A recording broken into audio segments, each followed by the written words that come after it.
Florida versus Alabama tonight. Winner will have the best record in the SEC. Both teams off to an undefeated start in the conference. Both are 2-0 against SEC opponents. Crimson Tide versus Gators. Let's make a pick.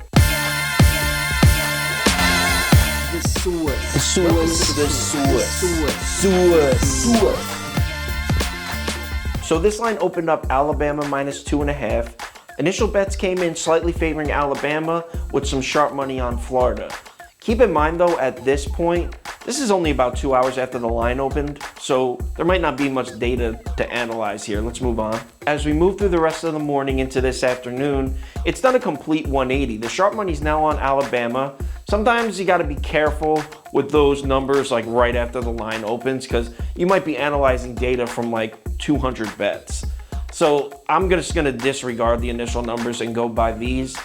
Bets are pretty close to even. Sharps love Alabama. So how do these two teams match up on the court? Well, unfortunately for the Gators, they lost their best player, lost him for the season. Keyontae Johnson just collapsed on the court. I don't know if you've seen the video. It looks pretty serious. He was walking back onto the court, looks like from a timeout, and his legs just give out and he just collapses. So he's gonna miss the rest of the season, which with what I believe is a heart condition. Don't take my word on that. I'm pretty sure it's a heart thing. But the good news for the Gators, the rest of the team has really stepped up since the incident. They've played 2 games since Keyontae Johnson went down. And Trey Mann and Scotty Lewis, 2 sophomore guards, they've really stepped up. Seems like the new offense is gonna circle around them. And they have this forward, this big guy. He's like 6'11", his name's Castleton. In the first 4 games of the season, he scored a combined 26 points in 4 games. In the 2 games since Keyontae Johnson went down, he scored 23 points and 21 points. So he's stepping up too. Betting trends. If you subscribe to this channel, you know that I hate betting trends, but there were some significant ones in this game, especially favoring Alabama. So I figured I'd rattle them off real quick. It's just 3. Got them right here. So Alabama is 16-5-1 against the spread in their last 22 home games against a team with a road winning percentage above 600. That's a little thin. Forget that one. Alabama's 15-5 against the spread in their last 12 games following an against the spread win. Okay. Alabama is 15-7 against the spread in their last 22 games with a team with a winning percentage above 600. Actually, never mind. When I first wrote those down, I thought they were significant.